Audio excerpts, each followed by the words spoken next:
اعوذ باللہ من الشیطان الرجیم بسم اللہ الرحمن الرحیم۔ پیارے دوستو، کہا جاتا ہے کہ ایک ملحد مادہ پرست خلیفہ ہارون الرشید کے پاس آیا اور کہا کہ اے امیر المؤمنین، تیرے عہد کے علماء مثلا امام ابو حنیفہ رحمۃ اللہ علیہ نے اس پر اتفاق کیا کہ اس دنیا کا کوئی خالق ضرور ہے۔ ان میں سے جو عالم و فاضل ہو اسے یہاں ضرور حاضر ہونے کا حکم دیا جائے تاکہ میں تیرے سامنے اس کے ساتھ بحث کروں کہ دنیا کا کوئی بنانے والا نہیں۔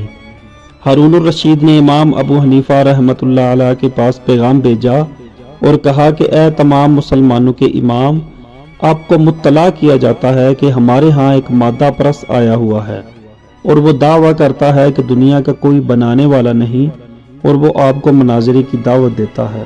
امام ابو حنیفہ رحمۃ اللہ علیہ نے فرمایا کہ میں ظہر کے بعد جاؤں گا۔ وقت مقررہ پر خلیفہ نے امام صاحب کا استقبال کیا، آپ کو ساتھ لایا اور بلند مقام پر جگہ دی۔ تمام احباب دربار میں جمع ہوئے۔ ملحد نے کہا، اے امام ابو حنیفہ، آپ نے آنے میں دیر کیوں کر دی؟ امام صاحب نے کہا، مجھے ایک عجیب بات درپیش آئی، اس لیے دیر ہو گئی۔ وہ یہ کہ میرا گھر دریائے دجلہ کے اس پار ہے۔ میں اپنے گھر سے نکلا اور دجلہ کے کنارے آیا تاکہ اسے عبور کروں۔ میں نے دجلہ کے کنارے ایک پرانی اور شکستہ کشتی دیکھی جس کے تختے بکھر چکے تھے۔ جو ہی میری نگاہ اس پر پڑی، تختوں میں اضطراب پیدا ہوا۔ پھر انہوں نے حرکت کی اور اکٹھے ہو گئے۔ ایک حصہ دوسرے کے ساتھ پیوست ہو گیا اور بغیر کسی بڑے کے سالم کشتی تیار ہو گئی۔ میں اس کشتی پر بیٹھا، پانی عبور کیا اور یہاں آ گیا۔ ملحد نے کہا، اے رئیسو، جو کچھ تمہارا پیشوا اور امام اور تمہارے عہد کا افضل انسان کہہ رہا ہے اسے سنو۔ کیا تم نے اس سے زیادہ جھوٹی بات کبھی سنی ہے؟ یہ تو خالص جھوٹ ہے جو تمہارے فاضل ترین عالم سے ظاہر ہوا ہے۔ یہ سن کر امام ابو حنیفہ مخاطب ہوئے اور فرمایا، تمہارا کیا خیال ہے، میں غلط کہہ رہا ہوں؟ ملحد نے کہا، جی ہاں، کیا غلط نہیں تو یہ صحیح ہے کہ کشتی بغیر بنانے والے کے بن جائے؟ آج تک ایسا کبھی نہیں ہوا۔ امام اعظم ابو حنیفہ رحمۃ اللہ علیہ نے فرمایا، سن اے کافر مطلق، اگر کسی کارندے اور بڑئی کے بغیر کشتی حاصل نہیں کی جا سکتی تو یہ کیسے ممکن ہے کہ اس قدر عظیم نظام دنیا بغیر کسی خالق کے وجود میں آ جائے اور بغیر کسی چلانے والے کے چل سکے؟ تو سانے کی نفی کا کیسے قائل ہو گیا؟ عزیز دوستو، اسی طرح قیصر روم نے ایک دفعہ خلیفہ منصور کے پاس اپنا وزیر اس غرض سے بھیجا کہ وہاں کے علماء فضلاء کو جمع کر کے ان سے 3 سوالات دریافت کرے۔ اگر وہ ان کے مثبت اور تسلی بخش جواب دے دیں تو ٹھیک، ورنہ خلیفہ کو کہنا آئندہ خراج ادا کرنا ہوگا۔ خلیفہ منصور نے دربار لگایا اور علماء کو جمع کیا۔ ان میں امام ابو حنیفہ رحمۃ اللہ علیہ بھی شامل تھے۔ رومی وزیر منبر پر بیٹھا اور اپنے سوال پیش کیے۔ مختلف اصحاب علم نے جواب دیے مگر بات نہ بن سکی۔ آخرکار امام ابو حنیفہ رحمۃ اللہ علیہ نے جواب دینے کی اجازت حاصل کی۔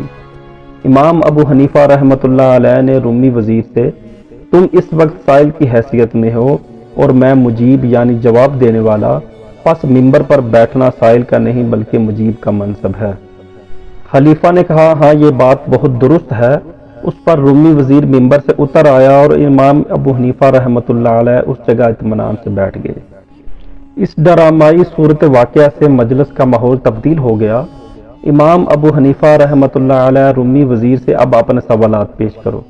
رومی وزیر، میرا پہلا سوال یہ ہے کہ خدا سے پہلے کیا چیز تھی؟ امام ابو حنیفہ رحمۃ اللہ علیہ، تم 1 2 3 4 5 کی گنتی تو جانتے ہو، ذرا یہ بتاؤ کہ 1 سے پہلے کون سا عدد ہے؟ رومی وزیر، 1 سے پہلے کوئی عدد نہیں، یہی سب سے پہلے ہے۔ امام ابو حنیفہ رحمۃ اللہ علیہ، تو پھر جب محض حسابی عدد 1 کا حال یہ ہے کہ اس سے پہلے کسی عدد کا تصور نہیں کیا جا سکتا، تو خدا جو حقیقت میں واحد ہے اس سے پہلے کوئی چیز کیسے ہو سکتی ہے؟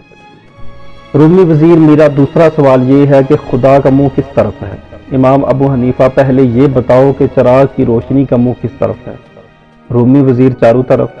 امام ابو حنیفہ، اب سوچو، آگ جو عارضی نور ہے، جب اس کے لیے کوئی خاص سمت معین نہیں کی جا سکتی کہ اس کا منہ فلاں طرف ہے، تو پھر اس اصلی نور یعنی خدا کے لیے کوئی خاص رخ کیوں کر معین ہو سکتا ہے؟